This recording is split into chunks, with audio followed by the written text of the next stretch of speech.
नित्यं धनसम्पदाम् शत्रुबुद्धिविनाशाय दीपज्योति नमोस्तुते दीपज्योति नमोस्तुते।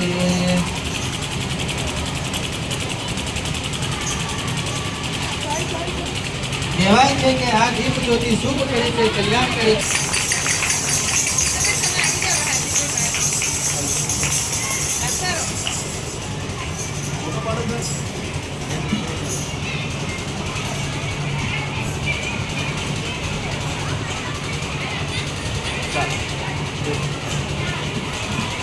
ઉજવણી અત્રેની તાલુકા કન્યા શાળામાં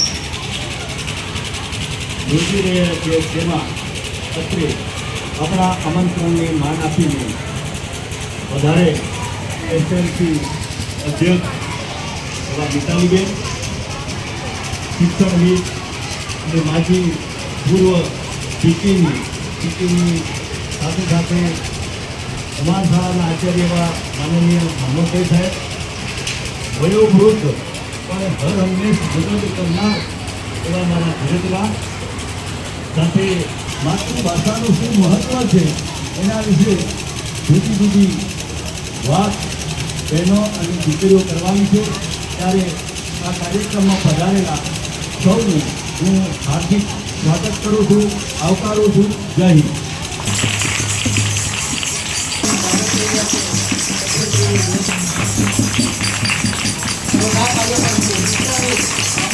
કોઈ કવિએ ખૂબ જ સરસ રીતે લખ્યું છે કે અમને વહાલી ગુજરાતી, માં બોલી ગુજરાતી, અમને વહાલી ગુજરાતી, હેમચંદ્રની ગુજરાતી, નરસિંહ મીરાની ગુજરાતી, વીર નરવરની ગુજરાતી, ગાંધી ગીરા છે ગુજરાતી, સૌ કોઈને ગુજરાતી, ધન્ય ધન્ય છે ગુજરાતી। હવે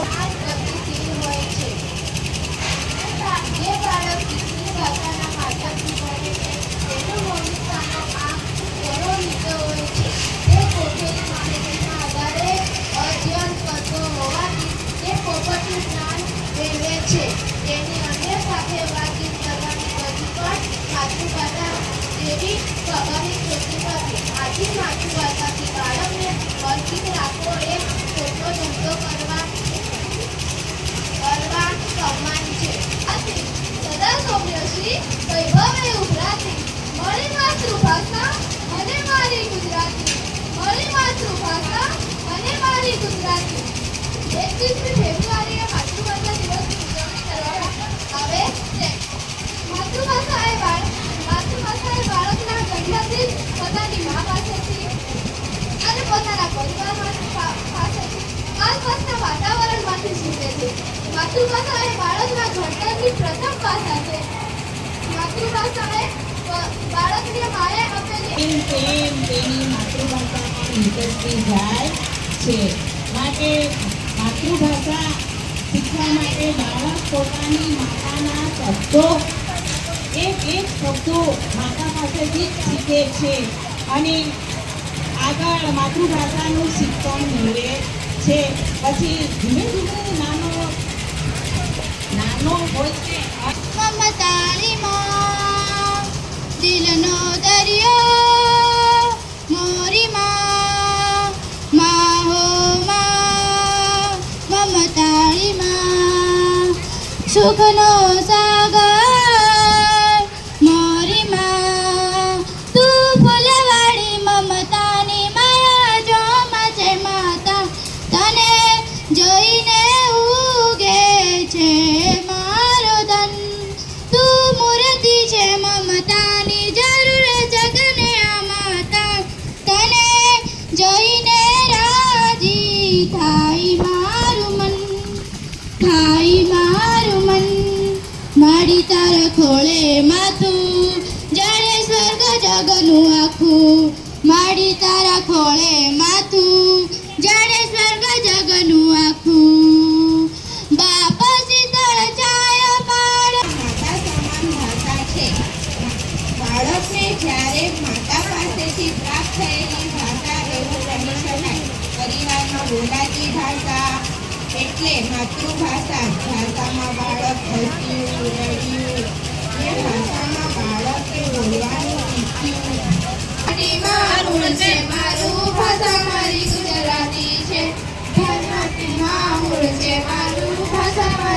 લલાટી છે. આપણે એને સાચવી જાણે, આપણે એ સાચવીએ. આપણે મોડું થાય એટલે બા દાદા પાપા આવી રીતે આપણને માં જે ભાષા શીખવાડે છે એ ભાષા એ આપણી માતૃભાષા છે.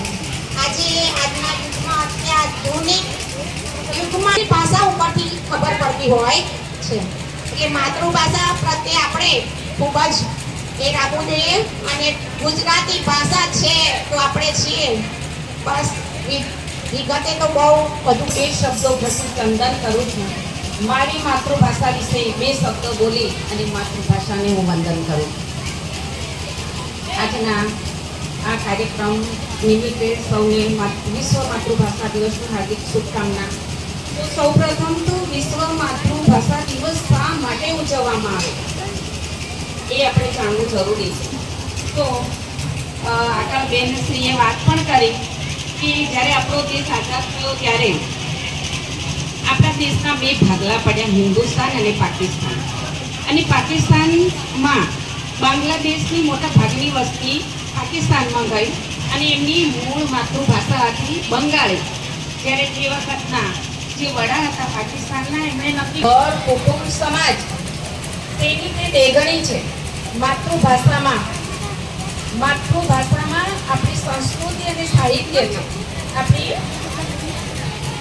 શિષ્ટતા એ પણ આપણી માતૃભાષામાં છે. આપણા સમાજના વ્યવહારો, પરંપરાઓ, રૂઢિઓ તો આપણા ગુજરાતીઓ વિશ્વના ખૂણે ખૂણે વચ્ચે વસે છે અને ત્યાં તેઓ આપણી માતૃભાષા અને આપણી સંસ્કૃતિને આપણા સંસ્કાર લઈને ગયા છે. એટલે જ તો કવિ ખબરદાર કહે છે કે જ્યાં જ્યાં વસે ગુજરાતી ત્યાં ત્યાં સદાકાળ ગુજરાત.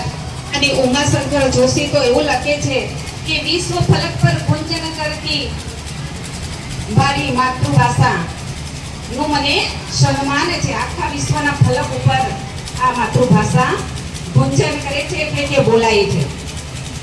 તો આપણે માતૃભાષામાં ભણવું જ જોઈએ. તેના અનુસંધાનમાં આપણે અહીંયા કન્નોલી તાલુકા કન્યાશાળા તરફથી કેન્દ્ર સંશોધનમાં બહાર જઈએ બોલી બદલાય તો આપણે ભલે ગુજરાતી બોલીએ તો અહીંયામાં આ સંસ્થાનમાં જે ભાષા બોલીએ છીએ તે પેલો છેડામાં જાઓ તો અમુક શબ્દોને ફેરફાર થયો છે. ઓલા ઓલી આયા ગયા આવું બધું ભણાય છે. તો એ ભાષા સમૃદ્ધ કરવા માટે અસલ જે ગુજરાતી છે એને આપણે શિક્ષણ દ્વારા એને કોપ આપી શકીએ એ હેતુથી અને આપણી ભાષા તો ધીમે ધીમે લુપ્ત થઈ જાય. આજે કોઈ પણ બાળકના વાલી હશે એ એમ કહે अध्यक्ष महोदय, विरोधता शिक्षणविद मोहम्मद साहेब, सभ्यश्रीओ, शिक्षक भाईओ बहनों, वाली दीकरीओ, આજના દિવસ એ પોતાની માતૃભાષાને જીવંત રાખવા માટે આપણે શું કરવું જોઈએ કે આપણા ઘરમાં જે બોલાય છે એ આપણી માતૃભાષા છે. બાળક જન્મે છે ત્યારથી માંડીને એ ટૂટક બોલે છે, એ પોતાની માતૃભાષામાં જ બોલે છે. આપણે આ જે ભાષા છે એ લુપ્ત ન થાય એના માટે દર વર્ષે 14 ફેબ્રુઆરીથી 21 ફેબ્રુઆરીની વચ્ચે આની ઉજવણી અથવા વિશ્વમાં થઈ રહી ધોરણ, બીજું ધોરણ, ત્રીજું ધોરણ એમ 2-3 વર્ષ સુધી તો અંગ્રેજીવાળું બાળક આગળ ચાલે અને ગુજરાતીનું બાળક થોડું પાછળ ચાલે, પણ 3-4 ધોરણ થાય એટલે ગુજરાતીવાળું બાળક એનામાં વિચાર શક્તિ, વ્યવહાર શક્તિ એટલી બધી વધે. ના રોજ કાર્યક્રમમાં અમારી શાળામાં અમે એસએમસી કમિટીના સભ્યોને આમંત્રણ આપ્યું અને પોતાનો અમૂલ્ય સમય ફાળવીને એસએમસીના અધ્યક્ષશ્રી બેન તેમજ શિક્ષણવિદ તથા એસએમસી કમિટીના સભ્યો પોતાનો અમૂલ્ય સમય ફાળવીને અમારી તાલુકા કન્યા શાળાની અંદર આજના કાર્યક્રમની અંદર આવ્યા એ બદલ શાળા પરિવાર વતીથી સ્ટાફ વતીથી આપ સૌનો હાર્દિક આભાર.